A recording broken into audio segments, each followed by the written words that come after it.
Hello friends জোতাযোৰ চাগে নিশ্চয় চিনি পাইছে সকলোৱে খুব ট্ৰেন্ডিঙত চলি আছে বৰ্তমান অসম পুলিচৰ কাৰণে গম পাইছে আপোনালোকে যিসকলে ৰানিং কৰি আছে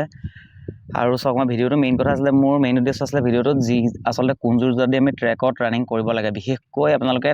আসাম পুলিচৰ ইন্টাৰভিউ কাৰণে ছোৱালী হওক বা ল'ৰা হওক কোনজোৰ জোতা আসলে ইউজ কৰাটো বেছি প্ৰয়োজন আৰু এই জোতাযোৰ খুব ট্ৰেন্ডিঙত আছে সকলোৱে গম পায় এজোৰ আছে ৰেড টেপৰ শু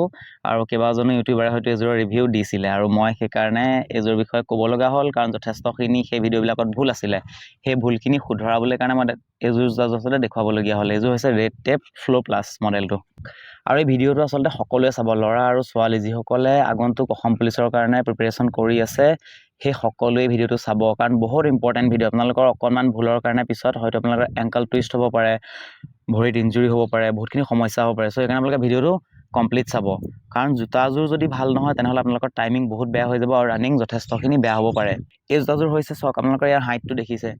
এইটো যথেষ্ট বেছি হাইট মনত ৰাখিব যিজোৰ জোতাৰ এই হাইটটো বেছি এইটো ষ্টেক হাইট বুলি কয় যাৰ ষ্টেক হাইটটো যাৰ আপোনাৰ 30 mm ওপৰত থাকে সেইজোৰ হৈছে ৰোড ৰানিং শু সেইজোৰ ট্ৰেকত ইউজ নকৰে কেতিয়াও মনত ৰাখিব আপোনালোকে এই জোতাযোৰ ৰেড টেপ ফ্লো প্লাছ যিজোৰ জোতা সকলোৱে অসমত এতিয়া হয়তো হাজাৰ হাজাৰ এজোৰ দি দৌৰি আছে এইজোৰ কোনো ট্ৰেক ৰানিঙৰ জোতাই নহয় ফাৰ্ষ্ট কথা এইজোৰ আপুনি ৰাস্তাৰ কাৰণে ইউজ কৰিব পাৰে ৰাস্তাত যেতিয়া লং ডিষ্টেন্স ৰানিং কৰে বা যিসকল মাৰাথন প্লেয়াৰ আছে তেওঁলোকে এই জোতাযোৰ ইউজ কৰে বেছিকৈ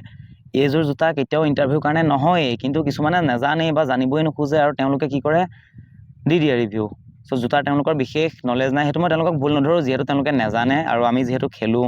সো আমাৰ এথলেটিক্সত ৰানিঙত কি ধৰণে জোতাবিলাক কেনেকৈ ব্যৱহাৰ হয় সেইখিনি আমি বিশেষকৈ দেখি আহিছোঁ আৰু আমি নিজেও খেলিছোঁ ইউজ কৰিছোঁ সো এতিয়া মেইন কথা হ'ল যে আপোনালোকে ইন্টাৰভিউ কাৰণে কেনেকুৱা জোতা ব্যৱহাৰ কৰিব সো এতিয়া ট্ৰেক কিবা এটা ধৰণৰ আছে আপোনালোকে সকলোৱে গম পায় 200 মিটাৰ ট্ৰেকত ৰানিং হয় 320 মিটাৰত হৈছে বহুত ডিষ্ট্ৰিক্টত আৰু কিছুমান 400 মিটাৰ হৈছে তাৰ মাজত 270 মিটাৰো দেখিবলৈ পাইছোঁ সো এতিয়া আপোনালোকৰ সক এটা কথা মনত ৰাখিব ট্ৰেক যেতিয়া ৰানিং কৰে তেতিয়া জোতাযোৰৰ যিটো এই ষ্টেক হাইটটো কথা কৈছোঁ এই ষ্টেক হাইটটো এইটো পাতলা হ'ব লাগিব এইটো একদম পাতলা লাগিব এইটো কেতিয়াও ওখ থাকিব নালাগিব ট্ৰেকৰ কাৰণে কেতিয়াও ওখ জোতা ইউজ নকৰে যদি আপুনি এইজোৰ জোতা পিন্ধি যদি 200 মিটাৰ ট্ৰেকত যদি আপুনি ৰানিং কৰে কি হ'ব গম পাইছেনে যেতিয়া আপোনালোকে কাৰ্ভটোত ঘূৰিব তেতিয়া আপোনালোকৰ ভৰিটো এনেকৈ টুইষ্ট হৈ যাব এইফালে আৰু বেকা হৈ পেলাই এংকলটো আপোনালোকৰ যাব গম পাইছে নহয় সো সেইকাৰণে এইজোৰ ট্ৰেক ৰানিং শু নহয় এজোৰ হৈছে লং ডিষ্টেন্সৰ আৰু যিবিলাক আপোনালোকে কপিবিলাক দেখি আছে চক নাইকি আলফা ফ্লাই ভেপৰ ফ্লাই এইবিলাক সকলোৱে গম পায় এইবিলাক কপি হয় এই জোতাবিলাক হৈছে লং ডিষ্টেন্সৰ কাৰণে আৰু এইবিলাক কপি শুবিলাক লৈ লাভ নাই এইবিলাকত আপোনালোকে একো পাৰফৰ্মেঞ্চ নাপায় প্ৰেক্টিছৰ কাৰণে ল'ব পাৰে সেইটো বেলেগ কথা যদি অনুশীলন কৰিছে তাত কোনো আপত্তি নাই আৰু যদি আপোনালোকে ইণ্টাৰভিউত দৌৰিম বুলি লৈছে তেনেহ'লে সেইবিলাক নহয় মই আপোনালোকক দুযোৰমান জোতা উদাহৰণ হিচাপে দেখুৱাই দিছোঁ যিহেতু মোৰ ওচৰত এতিয়া পাতলা যিটো চলৰ মোৰ জোতা নাই আছিলে যদিও মোৰ বেয়া হ'ল চব ফাটিলে এতিয়া যিহেতু মই লং ডিষ্টেন্স খেলোঁ কাৰণে মোৰ হয়তো তেনেকুৱা জোতা কম ব্যৱহাৰ হয় ট্ৰেকৰ কাৰণে সো মই তাৰ অনা নাই কিন্তু মই স্ক্ৰীনত দেখুৱাইছোঁ এজোৰ আছে S6ৰ লাইট ৰেচাৰ এইজোৰ মই আপোনাক উদাহৰণৰ কাৰণে দেখুৱাই দিছোঁ স্ক্ৰীনত চাই ল'ব পাৰে সো এইজোৰৰ চক ষ্টেক হাইটটো যথেষ্ট কম আৰু ইয়াৰ পিছত আছে এজোৰ পুমা প্ৰপায়ো নাইট্ৰ বুলি চক এইবিলাক হৈছে অলপ দামী দামী জোতা যিযোৰ আগৰযোৰ দেখুৱালোঁ S6 লাইট ৰেচাৰ এইযোৰ আপোনাৰ 6,000 পৰা 7,000 আৰু যিযোৰ পিছৰ পুমা আপোনালোকক প্ৰপায়ো নাইট্ৰ দেখাইছোঁ এইযোৰো হয়তো 8,000 পৰা 9,000 এনেকুৱা দাম হয় সো আপোনালোকে মই ল'বলৈ কোৱা নাই জোতাকেইযোৰ চাই থওক যাতে আপোনালোকে জানিব পাৰিব যে কেনেকুৱা টাইপৰ সো আচলতে আমাৰ ট্ৰেক ৰানিঙৰ কাৰণে লাগে আৰু এটা কথা কৈ দিওঁ যে যিসকলে খালী ভৰি ৰানিং কৰিম বুলি ভাবিছে তেওঁলোকে ইমান চিন্তা কৰিবলগীয়া নাই কৰিব পাৰে কোনো আপত্তি নাই যিসকলে খালী ভৰিৰেও অনুশীলন কৰি আছে তেওঁলোকে জোতাৰ কাৰণে চিন্তা কৰিবলগীয়া একো নাই সো তেওঁলোকৰ কাৰণে নহয় তেওঁলোকে খালী ভৰি ৰানিং কৰি থাকক কোনো আপত্তি নাই আৰু মোক বহুতে সোধে যে খালী ভৰি দৌৰিলে কিবা প্ৰব্লেম হ'ব নেকি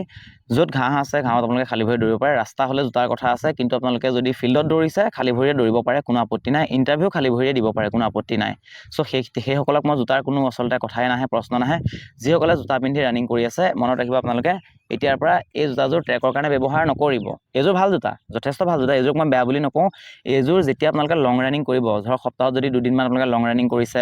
5 পৰা 10 কিলোমিটাৰ ভিতৰত কৰিছে তেনেহ'লে ৰাস্তাত যদি দৌৰিছে এইযোৰ জোতা ব্যৱহাৰ কৰিব পাৰে আৰু যদি আপোনালোকে ট্ৰেকত দৌৰিছে যদি খুব ডাঙৰ ট্ৰেক আছে 500 মিটাৰ বা 400 মিটাৰ যদি ডাঙৰ ৰাউণ্ড আছে তাত আপোনালোকে লং ৰানিং কৰিবলৈ এইযোৰ জোতা ব্যৱহাৰ কৰিব পাৰে কিন্তু এইযোৰ স্পীড ট্ৰেইনিঙৰ কাৰণে বা ইণ্টাৰভিউৰ কাৰণে একেবাৰে নহয় আৰু ট্ৰেকত যিমান সৰু ট্ৰেক হ'ব সিমান জোতাযোৰৰ হাইটটো কম লাগিব আৰু যদি অলপ বেছি ডাঙৰ ফিল্ড থাকে তাত আপোনালোকে প্ৰেক্টিছ কৰিব পাৰে কিন্তু ইণ্টাৰভিউত ইউজ কৰা জোতা এযোৰ নহয় ভিডিওটো শ্বেয়াৰ কৰি দিব কাৰণ কি হয় বহুতৰ এই জোতাযোৰ কাৰণে হয়তো পিছলৈ সমস্যা হ'ব 200 মিটাৰ ট্ৰেকৰ কাৰণেতো এইযোৰ ভুলতো ব্যৱহাৰ নকৰিব আৰু যদি 400 মিটাৰ ট্ৰেক যদি আছে আৰু যদি খুব ট্ৰেকটো ভাল হৈ আছে পিছল নহয় বা খুব সমান হয়তো তেতিয়া ব্যৱহাৰ কৰিব পাৰে কিন্তু মই ৰিকমেণ্ড নকৰোঁ আপোনালোকে পাৰিলে চেগা জোতাই ল'ব পাৰে যিযোৰ অলপমান পাতলা নিচিনা সেইযোৰ কোনো প্ৰব্লেম নাই কিন্তু বেছি হাইট থকা জোতা নল'ব সেইযোৰ ট্ৰেকৰ কাৰণে নহয় আৰু যদি কোনোবা স্পাইক পিন্ধিবলৈ যদি এলাউ কৰিছে কোনোবা ডিষ্ট্ৰিক্টত চ' স্পাইক পিন্ধিব পাৰে, কোনো প্ৰব্লেম নাই।